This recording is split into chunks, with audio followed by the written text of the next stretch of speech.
Hi, I'm James, and this is my game. It's a large-scale tactics game in the vein of Advanced Wars, but instead of a separate battle screen, all the action takes place directly on the grid, like a more traditional tactics game.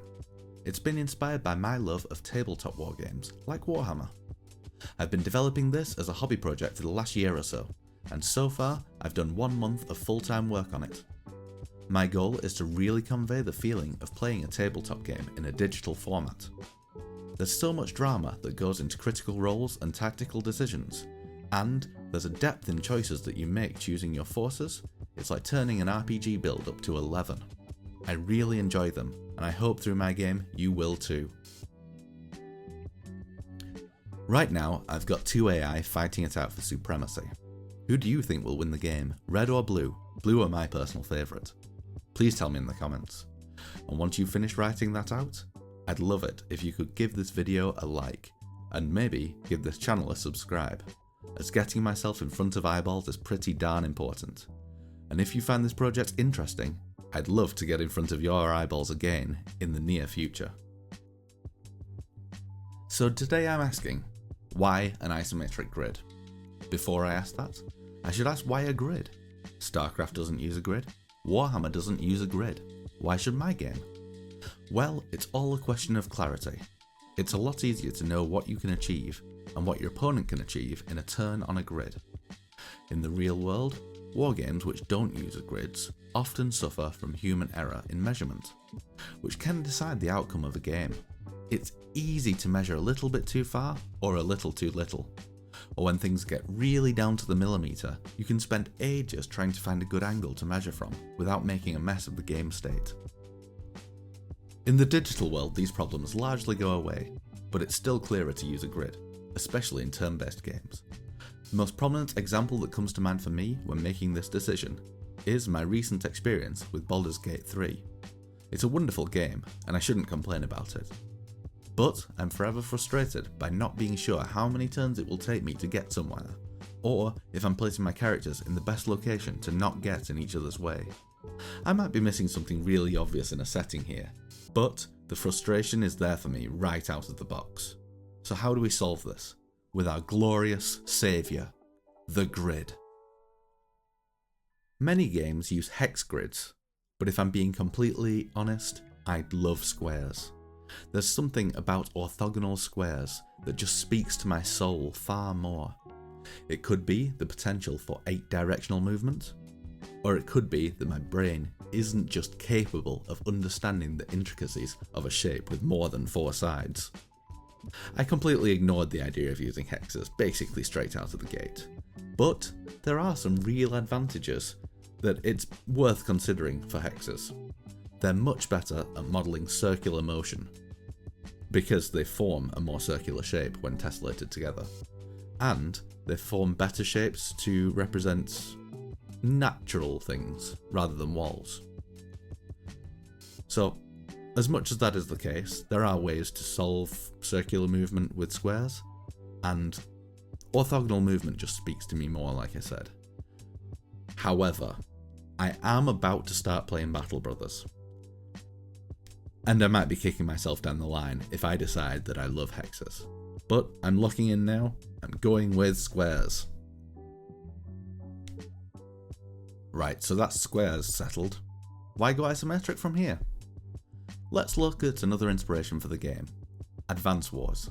This uses a square grid. It looks great with the top-down look. It really conveys what's going on the game clearly. I certainly wouldn't mind my game looking half as good as this.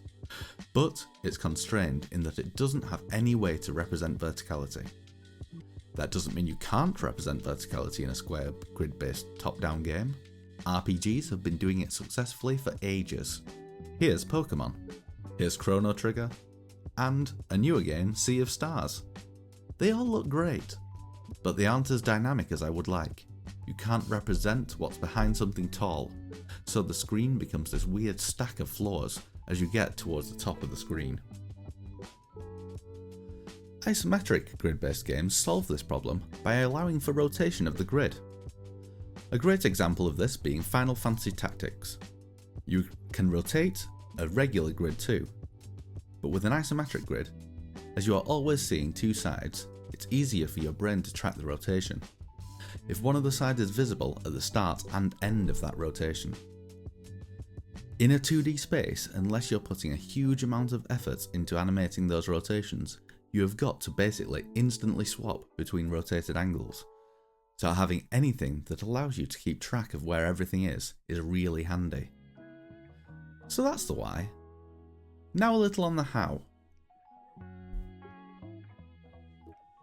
For now, we are constrained to a 2D world, as I'm currently prototyping in JavaScript with a 2D engine, and I don't yet have the skills for 3D or the time to learn Blender.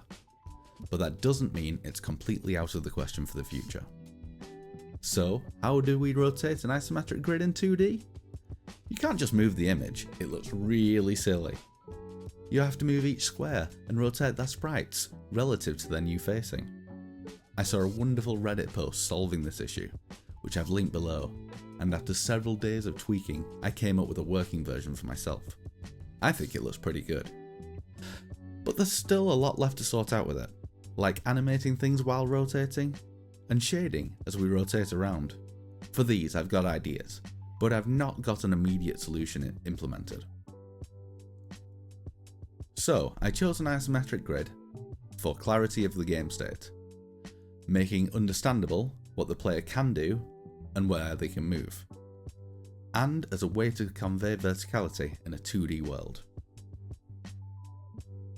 I hope that all makes sense, but sadly that's all I've got time for today. I hope you found that at least slightly interesting and informative. Next time I'm hoping to show you what changes month 2 of full-time development brought, along with a more in-depth discussion of my GDD, that's game design document. So thanks for watching. Obviously I would really love it if you all liked, commented and subscribed, as I'm told those things are really good for a video and a channel in general. And I'm going to make it my personal goal to read and reply to lots of comments. Finally, I've got a shout out to my Patreon supporters, who right now consist of just one person, my absolute star of a wife, Sarah Wilson. I know it's a bit silly for her to support me on Patreon, but she's helped me test everything is working for the Discord and whatnot. So that's been my first video. I hope you enjoyed it. I know that it's a bit rough around the edges, and I expect as I do more of these I'll get a bit more natural and expressive with the microphone. Also, my little avatar man will get more expressions as time goes on. I know right now he's just stood there looking a bit silly. I really do wonder who's going to win, red or blue here. It's looking quite close. I really hope blue's got it.